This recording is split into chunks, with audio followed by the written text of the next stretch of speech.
Ah, the 18th century in Isan. Now, if you are imagining a quiet backwater where nothing much happened, think again. This was a time of rice, rebellion, and, dare I say it, remarkable resilience.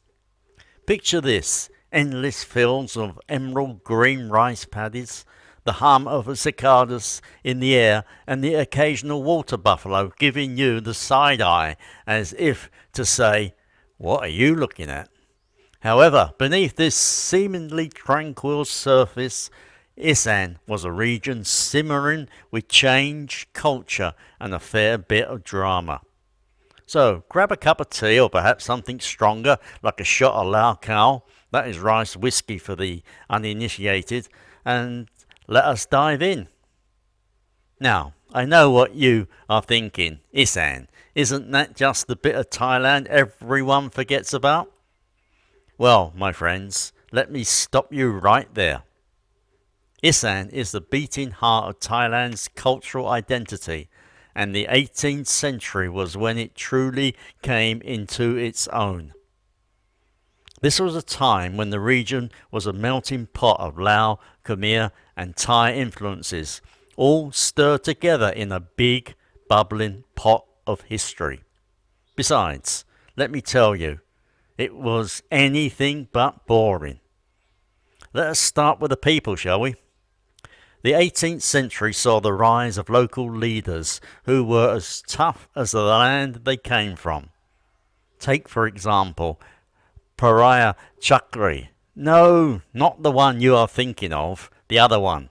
This chap was a local governor who managed to keep his head, literally, while navigating the tricky waters of Siamese politics. He was a bit like a Thai Winston Churchill, minus the cigars and the bulldog. Then there were the village headmen, who were the unsung heroes of Isan. These were the blokes who kept the peace, settled disputes, and made sure everyone had enough rice to get through the dry season. Tough job, that. Now, let us talk culture. Isan in the 18th century was a cultural crossroads where Lao Khmer traditions blended seamlessly with Thai customs. The Lao influence was particularly strong thanks to the migration of Lao people into the region. This brought with it a rich tapestry of music, dance, and, of course, food. Have you ever tried somtam? That fiery green papaya salad that makes your eyes water and your taste buds sing?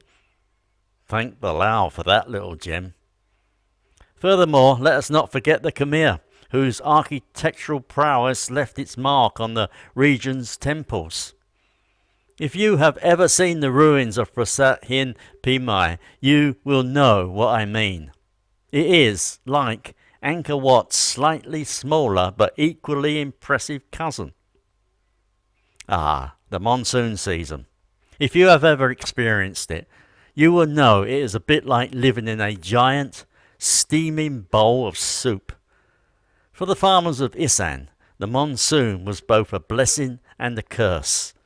On the one hand, it brought the life-giving rains that filled the rice paddies and ensured a good harvest. On the other hand, it could also bring floods, disease, and the occasional rogue water buffalo. Nevertheless, the people of Isan took it all in stride. They built their homes on stilts, stored their rice in elevated granaries, and developed a sense of humour as dry as the land during the dry season. Now, let us not sugarcoat it. Life in the 18th century was not all rice and festivals and temple fairs.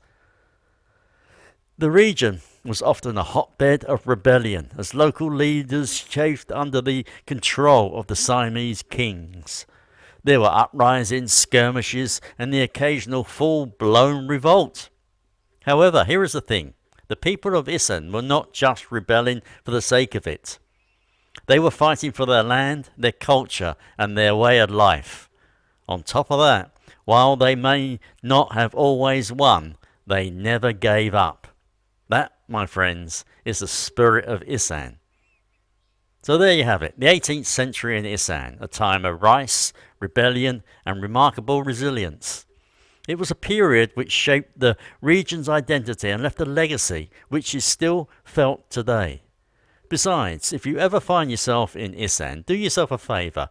Raise a glass of Lao Khmer to the people who made it all possible.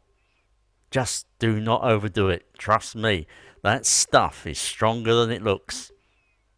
If you enjoyed this journey through time, do not forget to like, share, and subscribe for more historical adventures. Furthermore, if you have a favourite bit of Isan history or culture, drop us a comment below. We would love to hear from you. Take care and goodbye.